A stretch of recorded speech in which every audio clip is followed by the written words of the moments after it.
Man, let me tell you something, the world ain't ready for what just happened. You see, for the longest time, people thought there were only a few countries running the show, pulling the strings, deciding who eats and who starves, who grows and who stays behind. But then India walked up to the stage, not quietly, not humbly, not asking permission, but boldly with fire in its chest, and made a move so powerful, so unshakable, that the United States itself had to sit down and swallow its pride. That right there, that was humiliation, and not just a little embarrassment.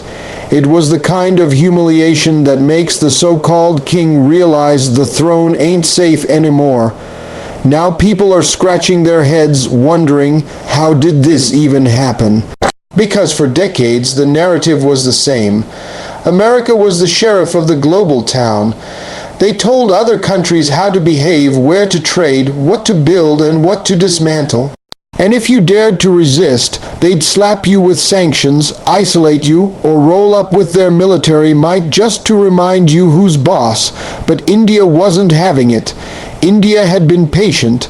It had been listening, learning, watching, waiting for its moment. And when the time came, it made one move so bold, so unapologetic, that it flipped the game upside down. This wasn't some accident. This wasn't luck. This was years of strategy, years of determination, years of saying, we're not just going to survive, we're going to thrive. And here's the truth people don't want to talk about. America thought India would forever remain a follower.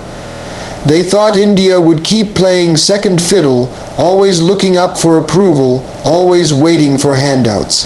But India looked at that old script and tore it to shreds. They said, no, we're not going to walk behind you. We're not going to beg for your permission. We're writing our own rules now. And when India did that, the United States realized for the first time in a long time, they weren't in control of the narrative anymore. You see, the bold move wasn't just about power. It was about pride. It was about saying, we're not scared of your sanctions, we're not scared of your lectures, and we sure as hell ain't scared of your threats. Because America has built its empire not just on wealth, not just on military, but on fear. Fear of being cut off, fear of being punished, fear of being left out. And here comes India saying, try it, cut us off, punish us, we'll still rise. And that shook the whole system, and here's what makes this so poetic. America underestimated India. They looked at India and saw poverty, population, chaos, noise. They thought, there's no way this country could stand against us. But what they forgot was that India has something no empire can crush: resilience. India has been invaded, colonized, divided, looted, and yet every single time it stood back up. And not only did it stand back up, it stood stronger. You can't shame a nation that's been through centuries of humiliation and still kept its spirit. You can't break a people that learned how to turn struggle into strength. So when India made that bold move, it wasn't just about the present. It was the roar of history. It was centuries of pain, centuries of struggle, centuries of being told you can't, finally answering back, watch us. And that roar was so loud, the United States had to cover its ears. Now let's talk about humiliation. America doesn't like to be challenged, doesn't like to be told no. It's used to countries bending, bowing, apologizing. But India didn't bow. India didn't apologize. India stood tall and said, we'll do what's best for us, and you'll just have to deal with it. That right there is humiliation for a superpower, because power isn't just about weapons or money, it's about control. And when you lose control, even over one country, the illusion of your dominance starts to crumble. That's what happened here. America realized the world was watching, and the world was saying, if India can stand up, maybe we can too. You see, humiliation spreads faster than respect. Respect you gotta earn. Humiliation, one bold moment, one fearless decision, and suddenly the mask slips off the giant. Suddenly everybody sees they're not untouchable. India showed the world that the emperor ain't wearing clothes, and now people are whispering, if India can do it, why not us? That's the real humiliation, the ripple effect. And let me tell you something else. America prides itself on being the leader of democracy, the moral compass, the example. But when India stood up, it did so not by copying America's script, but by following its own path. India didn't need to prove its democracy by looking like the West. India didn't need to prove its strength by starting wars. India's move was bold because it was independent. It was rooted in its own interests, its own people, its own culture. That's what hurt America the most. It couldn't be spun as an act of dependence. It couldn't be twisted into a narrative of we allowed it. No, this was India saying, we did it because we chose to. That's a slap in the face of every superpower that thought they held the leash. Now, I want you to picture the boardroom in Washington, leaders sitting around, staring at each other, asking, how did we let this happen? They're used to playing chess, moving pawns around, but suddenly India flipped the board. That room wasn't filled with confidence. It was filled with panic, because humiliation is not just about losing. It's about losing in front of everybody. The whole world saw it. Allies saw it. Rivals saw it. The people America thought it could lecture saw it. And once you're humiliated on the global stage, it's almost impossible to hide the bruise. And make no mistake, India's bold move wasn't the end, it was just the beginning. Because once you've tasted freedom, once you've tasted the power of saying no, you don't go back. India unlocked something that cannot be reversed. And now every single time America tries to pull its old tricks, India will remind them, you tried before and you failed. You tried to corner us and we stood taller. You tried to shame us and we came out stronger. That kind of confidence is deadly for a superpower that relies on intimidation. The world is shifting, and the United States knows it. It's like being at the top of the hill and suddenly hearing footsteps getting louder behind you. You turn around expecting some small challenger, but instead you see India won. 4 billion strong, armed with technology, economy, culture, and pride. That's not just competition, that's destiny catching up. So why was this move bold? Because it wasn't just about India. It was about every country that's been told they're not enough. It was about every nation that's been treated like a follower. It was about breaking the chains of approval, seeking and standing tall in the face of giants. India humiliated the United States by reminding the world that giants can be challenged, that fear can be broken, and that respect comes to those who seize it, not those who wait for it. And the best part, India did it with its own flavor, its own style, its own power, not by copying, not by mimicking, but by being authentically itself. That's what makes humiliation sting even more. It wasn't beaten at its own game. It was beaten at a game it didn't even know how to play.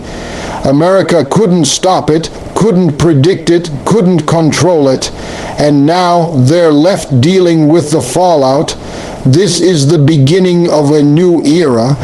The world has seen the cracks. The illusion of invincibility has been shattered. India has humiliated the United States not by destroying it, but by exposing it. And exposure is worse than defeat, because once the truth is out, there's no going back. The U.S. realized that India is no longer a follower. It is now a force rewriting global rules. And that right, there is the part nobody saw coming, the part that cut deepest, the part that made Washington stare across the ocean and whisper, "What just happened?" For decades, the playbook was the same. The United States led, the rest followed. The U.S. set the standard, and others either copied it or risked being left behind. But then India decided, we're not going to be a shadow anymore. We're not going to clap for someone else's script. We're not going to be a student in a class where we already know the answers. And the moment India started playing its own game, the balance of power tilted. Because let's be honest, America has built its dominance on perception as much as on reality. It's about the image of being in charge, the aura of being the country everybody looks to. They don't just want to be powerful, they want to be admired, feared, and obeyed. That's why humiliation hurts them so much. And India's boldness wasn't just an act of independence. It was a message to the world that you don't need to copy anyone to succeed. You don't need to play the role of follower just because someone tells you that's the only way forward. What India showed was courage, the kind that makes giants nervous. Because America has gotten used to countries being predictable, lining up for approval, waiting for aid, waiting for deals, waiting for validation. India broke that cycle. It said, we don't need validation from across the ocean. We don't need a stamp of approval. We've got our own stamp. That was when the U.S. realized they weren't just dealing with a rising economy or a growing military. They were dealing with a mindset shift. And when the mindset of a nation shifts, no superpower on earth can stop it. India is no longer just reacting to what others do. It is creating the conditions, setting the stage, making the rules. Think about that. For a long time, India was part of the system built by others. Now it's building systems of its own. Whether it's in technology, trade, defense, or diplomacy, India isn't waiting for someone to hand it a chair at the table. It's building a whole new table. And the world is starting to sit at it. That's the kind of transformation that leaves Washington fuming, because it's not just about one decision. It's about the future being rewritten without America holding the pen. And when you're used to holding the pen, when you're used to being the author of the world's story, and suddenly someone else starts writing, you don't just feel threatened, you feel exposed. Because the truth is, America's dominance has always relied on others believing they needed direction. India shattered that belief. India proved that a nation could chart its own course and not only survive but thrive. That's a dangerous example for a superpower that wants to keep everyone in line. What makes this even more humiliating for the United States is the scale of India's influence. We're talking about 4 billion people, an economy roaring forward, a military that's not just defensive but increasingly assertive, and a diaspora shaping the world's biggest corporations.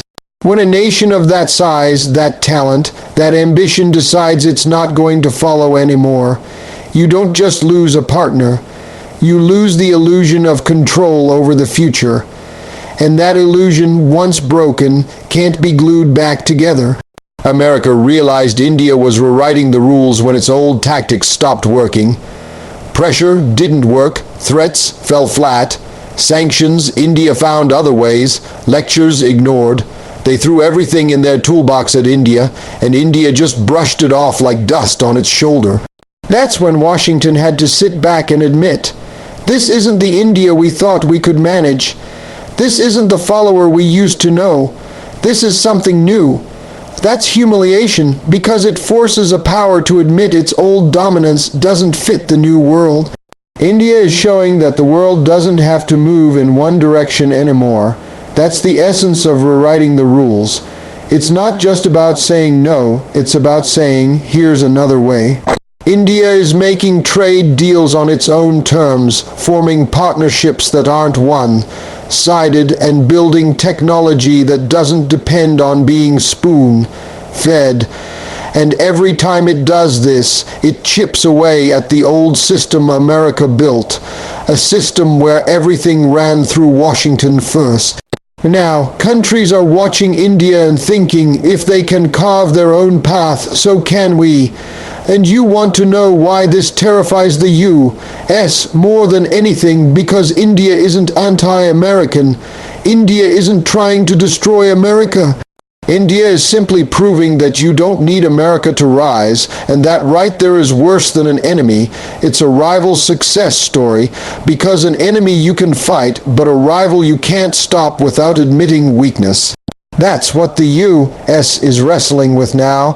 How do you deal with a country that refuses to play second fiddle but isn't interested in playing the villain either? How do you handle a nation that isn't afraid of you but also isn't dependent on you? That's a new kind of problem, one America never prepared for. Let's talk about influence. For years, America measured its power by how many countries lined up behind it. But now the lineup is looking shaky. Nations are seeing India stand tall, making bold moves, and they're thinking twice about blindly following Washington. Because leadership is no longer about who shouts the loudest. It's about who inspires the most confidence. And India, with its resilience, with its independence, with its ability to balance East and West, is inspiring in ways America can't anymore. Rewriting the rules means no longer playing the old game where power flows from one center. Instead, India is showing that power can be shared, that partnerships can be equal, that respect doesn't have to be begged for. It can be earned through strength, dignity, and persistence. That's why the U.S. feels humiliated. They spent decades convincing the world that their way was the only way, and now here comes India proving otherwise. That revelation shakes the foundation of everything America stands on. And don't underestimate the symbolic weight of this, because humiliation isn't always about losing a battle. It's about losing the narrative. America loves to be the storyteller, but now India is telling its own story, and people are listening. The narrative is no longer America leads.